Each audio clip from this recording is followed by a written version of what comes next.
अस्सलामुअलैकुम, मैं मोहम्मद अवैस आपसे मुखातिब हूँ। आज की अपनी इस वीडियो में रिव्यू करूँगा लैकासिल सिरप का। तो लैकासिल सिरप है क्या, इसके फ़वाइद क्या हैं, इसके नुकसानात क्या हो सकते हैं, तरीका इस्तेमाल क्या है, किन किन कंडीशंस में यूज़ किया जाता है और इसको इस्तेमाल करते हुए किन चीज़ों का ख्याल रखना चाहिए, ये सारी डिटेल इंशाल्लाह इस वीडियो में मैं आपको दूँगा। लेकिन उससे पहले आपसे गुजारिश है, अगर आप चैनल पर नए हैं, वीडियो को लाइक कीजिएगा और चैनल को भी सब्सक्राइब कर लें। चलते हैं अपने टॉपिक की तरफ। तो ब्रांड नेम है लैकासिल, सामी फार्मा इसको बना रही है, अच्छी अद्वियात बनाते हैं। 120 ml की पैक है और ये 345 रुपये में आपको पाकिस्तानी मार्केट में अवेलेबल है। बात की जाए इसमें मौजूद दवा की, तो इसमें जो दवा शामिल है वो है लैक्टिटोल मोनोहाइड्रेट 10 ग्राम्स पर 15 ml, यानी कि हर 3 चाय के चम्मच में या 15 ml में 10 ग्राम लैक्टिटोल दवा को शामिल किया गया। अब ये लैक्टिटोल मोनोहाइड्रेट दवा है क्या, तो ये बेसिकली एक ऑस्मोटिक लैक्सेटिव प्रॉपर्टी रखने वाली दवा है।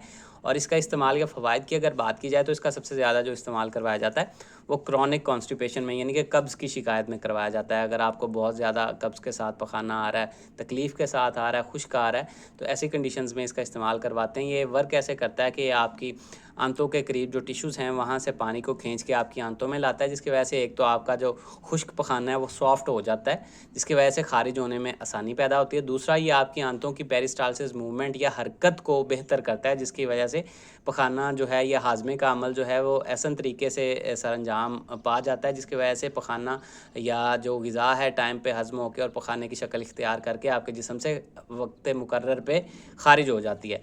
ठीक है, तो इसलिए इसका इस्तेमाल कब्ज़ की शिकायत में करवाया जाता है। इसके अलावा हेपेटिक एन्सेफलोपैथी वाले पेशेंट्स, यानी कि ऐसे मरीज़ जिनका जिगर मुतासर हो जाता है और उनके जिस्म में अमोनिया के लेवल्स बहुत ज़्यादा बढ़ जाते हैं, तो ये एक तो पखाने के ज़रिए आपके जिस्म से अमोनिया को ख़ारिज करता है। दूसरा, आपके आंतों में जो एब्ज़ॉर्प्शन है अमोनिया की या जो जज़्ब होकर आपके खून में शामिल होता है अमोनिया ज़्यादा मिक़दार में, उसको रोकने में मदद देता है, जिसकी वजह से दिमाग पे असर नहीं होता अमोनिया ज़्यादा होने की वजह से, जिसकी वजह से मरीज़ को एन्सेफलोपैथी कोमा की शिकायत या कन्फ्यूजन या बेहोशी की तरफ जब मरीज़ जा रहा होता है एन्सेफलोपैथी की वजह से, जिगर की ख़राबी की वजह से, तो वो अमोनिया के लेवल ज़्यादा होने की वजह से होता है, तो उसको आपके जिस्म से खारिज कर देता है और उसके लेवल्स को आपके जिस्म में बढ़ने से रोकता है। तो इसलिए इन दो चीज़ों में, कॉन्स्टिपेशन में और हेपेटिक एन्सेफलोपैथी में इसका इस्तेमाल करवाया जाता है।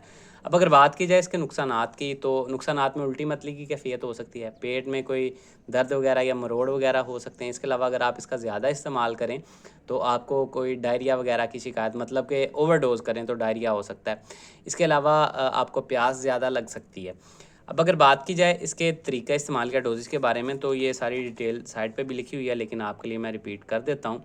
तो अगर आपने इसको बालिग़ अफ़राद में इस्तेमाल करवाना है तो 15 से 30 ml, यानी कि 3 से 6 चाय के चम्मच दिन में 1 दफ़ा।